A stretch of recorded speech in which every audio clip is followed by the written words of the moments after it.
పృథ్వీకి స్వాగతం.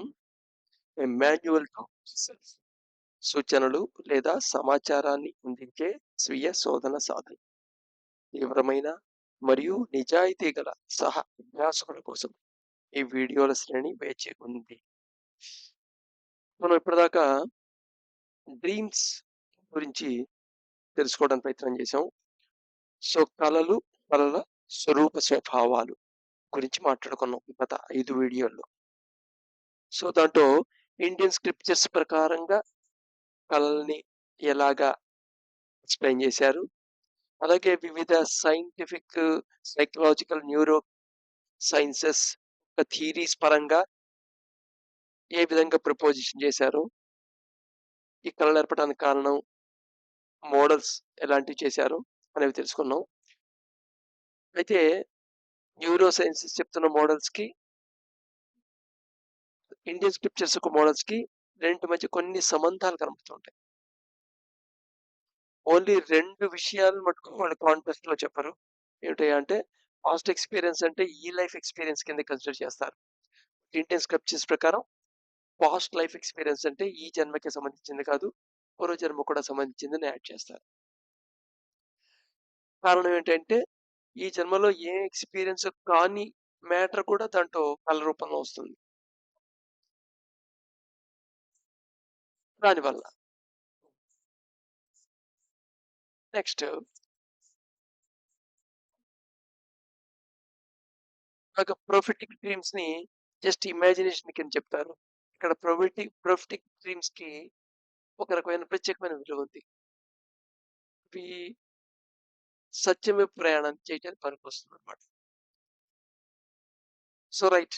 ఎనీవే మనం ఇప్పుడు ఫర్దర్ ప్రొసీడ్ అవుదాం. ఈ మనం మొత్తం ఈ బ్రహ్మాండాన్ని మొత్తం అంతా 2 భాగాల కింద విభజించాం స్టడీ కోసమని.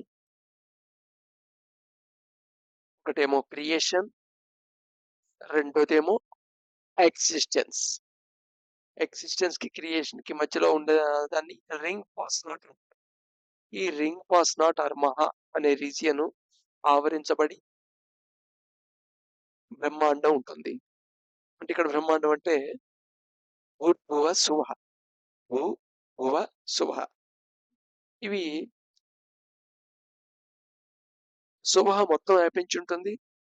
ఆ స్సువః మధ్యలో కొంత ఏరియా అంతా భువః ఉంటుంది. భువః మధ్యలో కొంత ఏరియాలో భూ ఉంటుంది. అంటే భూ దగ్గర భువః, స్సువః సంబంధించిన కాన్స్టిట్యూయెంట్స్ అనుఘటకాలు ఏవి ఉన్నాయో అవి కూడా ఉంటాయి అని చెప్పామన్నమాట.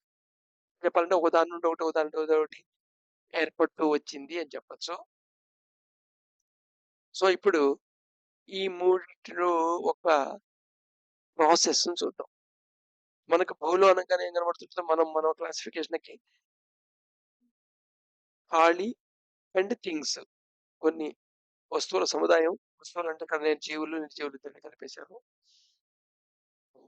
సో, వస్తువుల సముదాయం అండ్ ఖాళీ. భూ. సో, ఈ భూ గురించి ఇప్పుడు భువ గురించి, సువ గురించి ఇంటిగ్రేటెడ్‌గా మాట్లాడుకుందాం. సో, ఈ భూర్భువ స్సువ మొత్తం అంతా ఒక అతి సూక్ష్మమైన దాని పదార్థము అనే మాట వాడకూడదు. అందుకోసమని ఒక సూక్ష్మమైన ఎలిమెంట్ మూలకంతో, సూక్ష్మమైన మూలకంతో విస్తరించబడి ఉంటుంది. మూలకం అంటే ఇది పీరియాడిక్ టేబుల్‌లో మూలకం అని కూడా అనుకోవద్దు. మన hydrogen, helium, lithium, beryllium, iron, potash, calcium ఈ వాటి మూలకాలు అంటారు. ఆక్సిజన్ ఇవన్నీ మూలకాలే. ఆ మూలకం కాదు నేను ఇక్కడ మాట్లాడుతున్నా. మూలకం అనే దాని యొక్క డెఫినిషన్ వేరు. దేని ద్వారా అయితే రకరకాల కాంబినేషన్‌తో అది అనేది ఏర్పడుతుందో దాన్ని మూలకం అంటాం అన్నమాట. సో, యూనివర్సల్ డివైన్ మైండ్ సింపుల్‌గా యూడీఎం.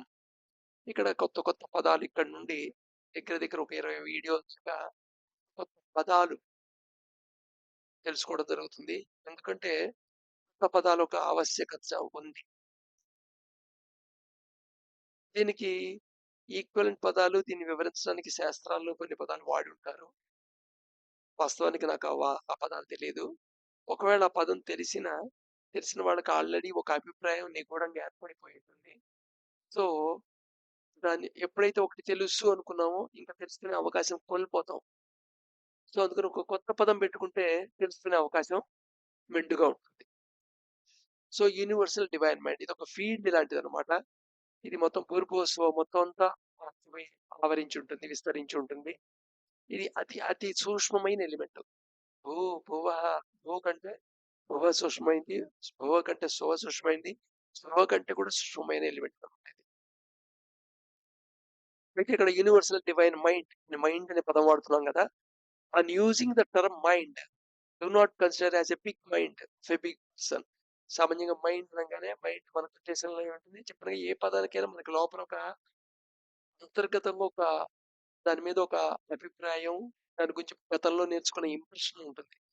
మైండ్ అనంగానే ఇప్పుడు ఒక బల్లకి మైండ్ ఉందంటే అయిపోయి లేదంటాం కదా! ఇంటికి మైండ్ ఉందంటే లేదంటాం కదా! బట్ కానీ ఒక మనిషి గురించి మైండ్ ఉందంటే ఉందంటాం. సో, మనకేంటే మైండ్ ఉంది అనంగానే ఒక మనిషి కూడా ఉండాలి కదా! సో, ఇది పెద్ద మైండ్ మాట. తూర్పు, సువంతా కలిపి ఉన్న మైండ్ అనుకున్నాం కాబట్టి అంత మనిషి కూడా ఉండాలి అనుకోని ఆలోచిస్తుంటాం. జనరల్‌గా పర్సానిఫై ఇలాగే అయ్యాడు. అంటే ఈ విశ్వం మొత్తాన్ని నేను నడుపుతున్న ఇంటెలిజెన్స్ ఏదైతే ఉందో, అది పర్సానిఫై అవ్వటానికి కూడా ఈ భావనలే కారణం. ఎందుకంటే మనకు వాడటానికి పదాలు లేవు.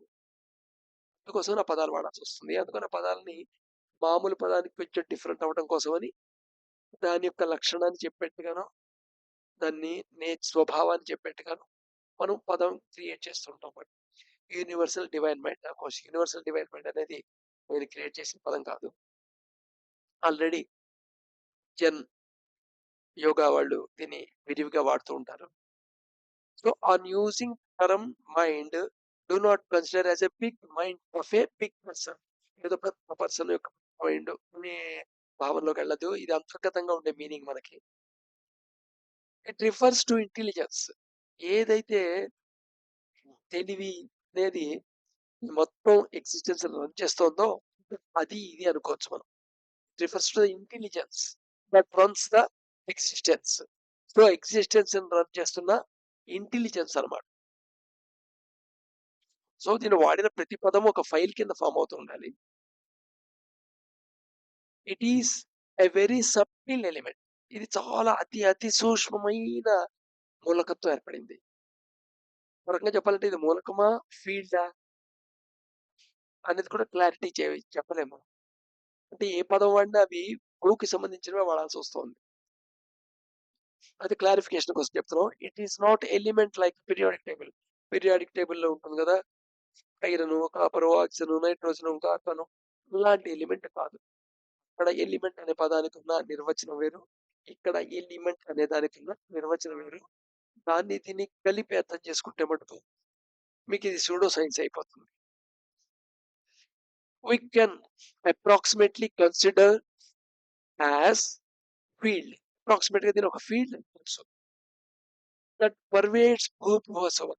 అంతా వ్యాపించి ఉన్న భూర్భువస్సువ అనే 3 బ్రహ్మాండాల్ని వ్యాపించి ఉన్న 3 లోకాల్ని వ్యాపించి ఉన్న 3 ప్లేన్స్‌ని లేదా 3 డైమెన్షన్స్‌ని వ్యాపించి ఉన్న ఒక ఫీల్డ్ కింద చెప్పొచ్చు దీన్ని.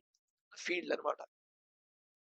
ఎలా అర్థం చేసుకుంటారంటే, ఇప్పుడు ప్రస్తుతం మనం వాడుతున్న సెల్ పనిచేస్తోంది. ఆ సెల్ సిగ్నల్‌కి కావాల్సిన ఫీల్డ్ ఆ టవర్ చుట్టూరా వ్యాపించుంటుంది.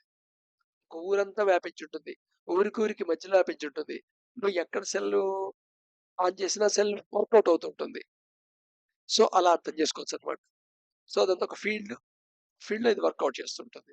అలాగా యూనివర్సల్ డివైన్‌మెంట్‌ని ఒక మెటాఫోర్‌లో అర్థం చేసుకోవడం ప్రయత్నం చేయండి. యూనివర్సల్ డివైన్‌మెంట్ గురించి రేపు మళ్ళా కంటిన్యూ అవుదాం.